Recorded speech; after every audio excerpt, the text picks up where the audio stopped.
Beside the Lamia, stripped of her Dillinghams and crammed with heavy armament and detection instruments, the Space Scourge and the Queen Flavia were on off-planet watch. There were half a dozen other ships on orbit just above atmosphere.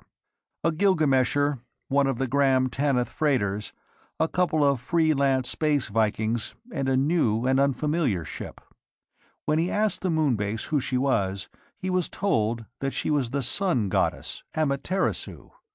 That was, by almost a year, better than he had expected of them. Otto Harkonnen was out in the Coruscant, raiding and visiting the trade planets. He found his cousin, Nikolay Trask, at Rivington. When he inquired about Traskin, Nikolay cursed. "I don't know anything about Traskin.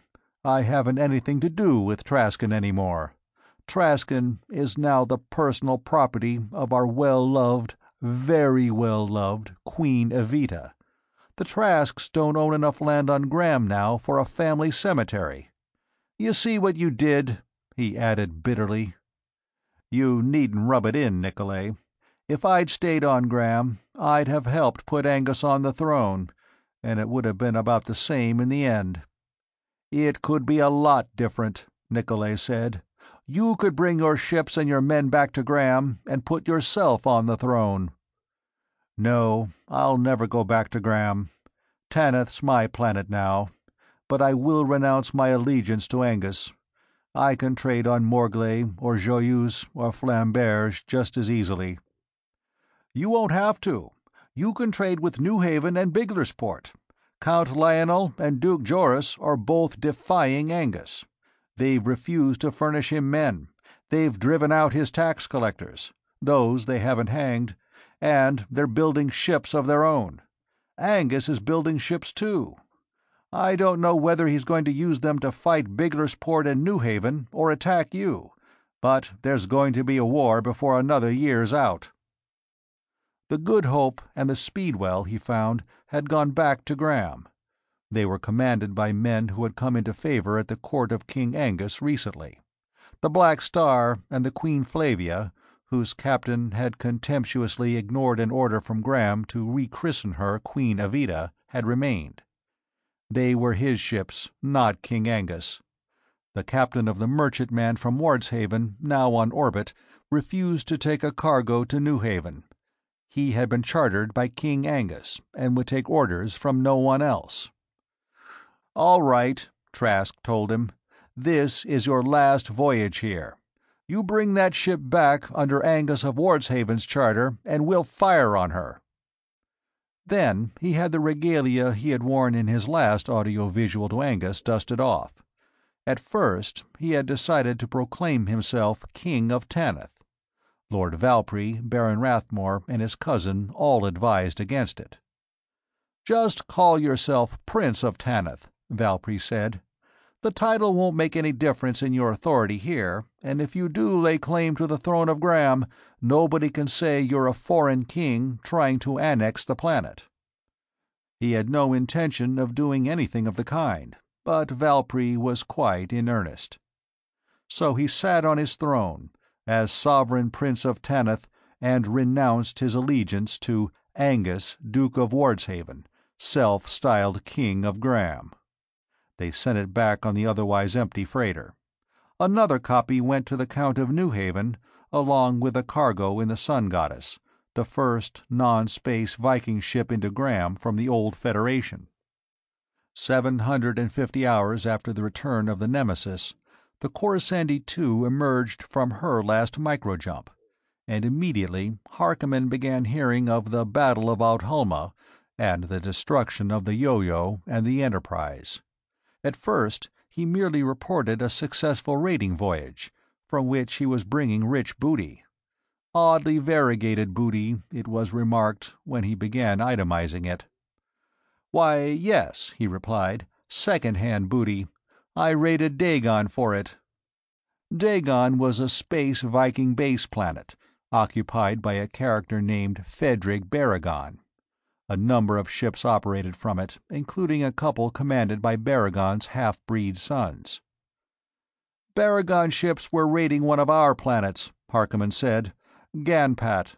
They looted a couple of cities, destroyed one, killed a lot of the locals. I found out about it from Captain Ravallo of the Black Star on Indra. He'd just been from Ganpat. Beowulf wasn't too far out of the way, so we put in there, and found the Grendelsbane just ready to space out. The Grendelsbane was the second of Beowulf's ships, sister to the Viking's gift. So she joined us, and the three of us went to Dagon.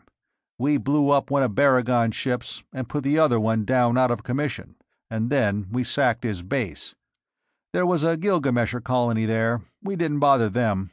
They'll tell what we did and why." "That should furnish Prince Victor of Zachitl something to ponder," Trask said. "Where are the other ships now?" "The Grendelsbane went back to Beowulf. She'll stop at Amaterasu to do a little trading on the way. The Black Star went to Zachitl. Just a friendly visit, to say hello to Prince Victor for you. Ravallo has a lot of audio-visuals we made during the Dagon operation. Then she's going to Jaganath to visit Nicky Gratham." Harkonnen approved his attitude and actions with regard to King Angus. "We don't need to do business with the Sword Worlds at all. We have our own industries, we can produce what we need, and we can trade with Beowulf and Amaterasu, and with Zachitl and Jaganath and Hoth, if we can make any sort of agreement with them. Everybody agrees to let everybody else's trade planets alone. It's too bad you couldn't get some kind of an agreement with Marduk." Harkonnen regretted that for a few seconds, and then shrugged. "Our grandchildren, if any, will probably be raiding Marduk." "You think it'll be like that? Don't you? You were there. You saw what's happening. The barbarians are rising. They have a leader, and they're uniting. Every society rests on a barbarian base. The people who don't understand civilization, and wouldn't like it if they did. The hitchhikers. The people who create nothing, and who don't appreciate what the others have created for them, and who think civilization is something that just exists, and that all they need to do is enjoy what they can understand of it: luxuries, a high living standard, and easy work for high pay. Responsibilities? Phooey! What do they have a government for?" Trask nodded. "And now the hitchhikers think they know more about the car than the people who designed it, so they're going to grab the controls. Zaspar McCann says they can, and he's the leader." He poured a drink from a decanter that had been looted on Pushan. There was a planet where a republic had been overthrown in favor of a dictatorship 4 centuries ago, and the planetary dictatorship had fissioned into a dozen regional dictatorships, and now they were down to the peasant village and handcraft industry level. "I don't understand it, though. I was reading about Hitler on the way home. I wouldn't be surprised if Zaspar McCann had been reading about Hitler, too. He's using all Hitler's tricks.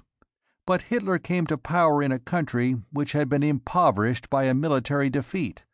Marduk hasn't fought a war in almost 2 generations, and that one was a farce. It wasn't the war that put Hitler into power.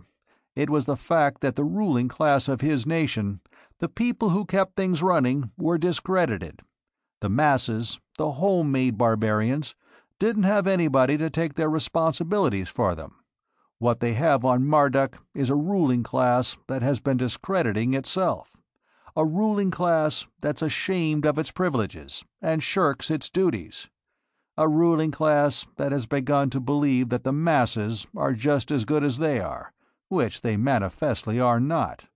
And a ruling class that won't use force to maintain its position.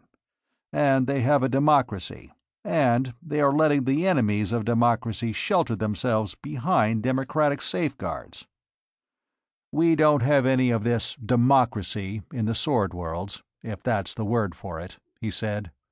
"And our ruling class aren't ashamed of their power, and our people aren't hitchhikers, and as long as they get decent treatment, they don't try to run things. And we're not doing so well. The Morglay dynastic war of a couple of centuries ago, still sputtering and smoking. the Oscarson Elmerson War on Durendal, into which Flamberge, and now